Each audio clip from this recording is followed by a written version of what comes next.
বৈচৰণৰ মূল ঘটনাস্থলীলৈ আমি গৈ আছো, যিটো 22 এপ্ৰিলৰ সন্ত্ৰাসবাদী নৰসংহাৰ আছিল। সেই ঘটনাস্থলীত আহি আমি উপস্থিত হৈছো। পুৱাৰে পৰা প্ৰায় 2 ঘণ্টাৰ দুৰ্গম বাট, পাহাৰীয়া পৰ্বতীয়া আচলতে দুৰ্গম শিলাময় পথ অতিক্ৰম কৰি আমি মূল ঘটনাস্থলীত উপস্থিত হৈছো। এই দৃশ্যই, এই আমাৰ কেমেৰাত যি দৃশ্য এতিয়া আমি আপোনালোকক দেখুৱাম, সেই দৃশ্যই পুনৰবাৰ আপোনালোকক সেই দৃশ্য মনত পেলাই দিব। 22 এপ্ৰিলৰ কি ধৰণৰ এক হাহাকাৰ পৰিস্থিতিৰ ইয়াৰ উদ্ভৱ হৈছিল সেইদিনাখন। আৰু এই যিখন মূল তোৰণ, যিখন গেট, এই গেটখনতে এগৰাকী মহিলাই আচলতে নিজৰ হয়তো পৰিয়ালৰ কোনোবা সন্ত্ৰাসবাদীৰ গুলীত নিহত হৈ পৰি আছিল। আৰু তাৰপিছত সেই স্থানত তেওঁ হাহাকাৰ কৰি আহিছিল। একাংশ যি ইয়াত ঘোঁৰা চালকসকল আছিল বা অন্য যিসকল গাইড আছিল, তেওঁলোকে সেই মহিলা কেইগৰাকী বা যিসকল লোক আছিল তেওঁলোকক আচলতে আশ্বস্ত কৰাৰ চেষ্টা কৰিছিল। এয়া দৃশ্য, ইয়াত পৰ্যটকসকলে বহি ইয়াত সুন্দৰভাৱে তেওঁলোকে সময় পাৰ কৰিছিল, অতিবাহিত কৰিছিল। আৰু এই স্থানতে তেওঁলোকে কোনোবাই যদি মেগী খাই আছিল, কোনোবাই হয়তো কিবা অন্য খাদ্য খাই আছিল। এই দৃশ্য এতিয়াও তেনেদৰে আছে।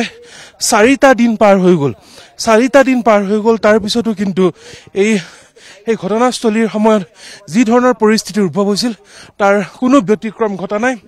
আৰু সমগ্ৰ অঞ্চলটো এতিয়াও চেদেলি ভেদেলি হৈ আছে।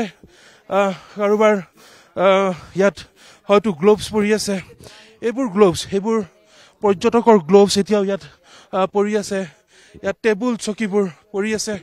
আৰু সেই 22 এপ্ৰিলৰ নৰসংহাৰৰ দিনা যি ধৰণৰ পৰিস্থিতিৰ ইয়াৰ উদ্ভৱ হৈছিল তাৰ কোনো কিন্তু ব্যতিক্ৰম হোৱা নাই এই মুহূৰ্তত।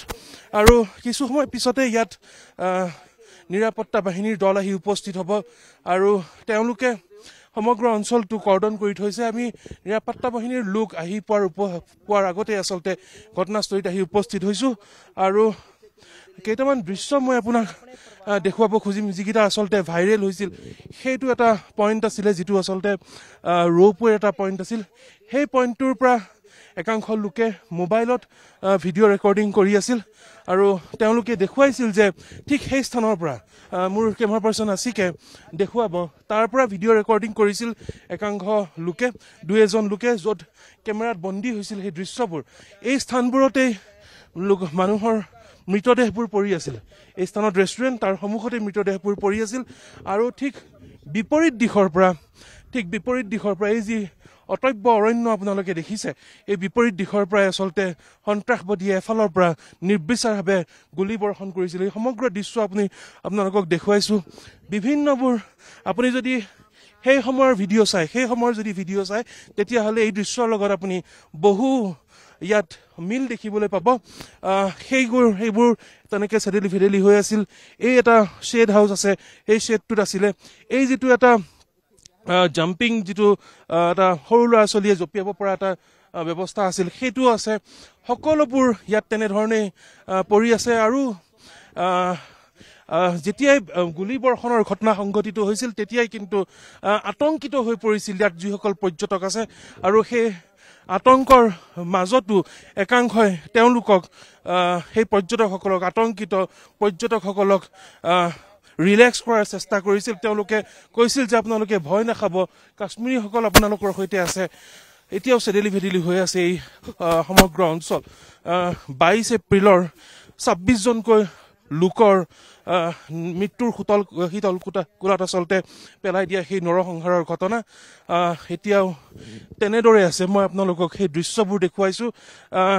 কালি আমি কাশ্মীৰত আহি উপস্থিত হৈছিলোঁ আৰু কালি আমি নিশা পেহেলগামতে কটাই কালিয়ে বৈচৰণৰ এই ঘটনাস্থলীত অহাৰ বাবে আমি প্ৰয়াস কৰিছিলোঁ, কিন্তু নিৰাপত্তাৰক্ষীয়ে আমাক আহিব নিদিলে। তেওঁলোকে নিষিদ্ধ কৰি থৈছিল সমগ্ৰ অঞ্চলটোত সংবাদ। আজি নিৰাপত্তা বাহিনীৰ লোক উপস্থিত হোৱাৰ পূৰ্বেই আমি এই স্থানত আহি উপস্থিত হৈছো। তেনেদৰে সকলো তেনেদৰে পৰি আছে। এই স্থানতেই পৰ্যটকসকল আছিল, আতংকিত হৈ আছিল।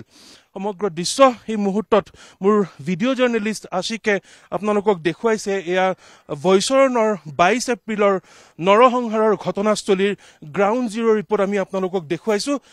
সেই দৃশ্যই আপোনালোকক ব্যথিত কৰিব, পুনৰ সেই ঘটনা মনত পেলাই দিব। ইয়াত কোনো নাই এতিয়া, ইয়াত মৰিশালীৰ নিস্তব্ধতা। এই অঞ্চলটোলৈ আকৌ কেতিয়া পৰ্যটকৰ ব্যস্ততা ঘূৰি আহিব সেয়া কোৱা টান। আৰু সমগ্ৰ কাশ্মীৰে আজি কিন্তু এই কথাটোৰ বাবে শংকিত হৈ আছে যে এই 22 এপ্ৰিলৰ পেহেলগামৰ বৈচৰণৰ ঘটনাই কাশ্মীৰৰ পৰ্যটন উদ্যোগত যি ধৰণে আচলতে এটা ধাক্কা দিলে, সেই ধাক্কাৰ পৰা উঠি কেতিয়া আৰু ইয়াৰ পৰ্যটনে আচলতে স্থিৰতা ল'ব তাত আশা কৰোঁ। আৰু এই বৈচৰণৰ এই ঘটনাস্থলীলৈ আৰু কেতিয়া পৰ্যটকৰ ব্যস্ততা ঘূৰি আহিব সেয়াও কিন্তু আশা কৰা অত্যন্ত টান।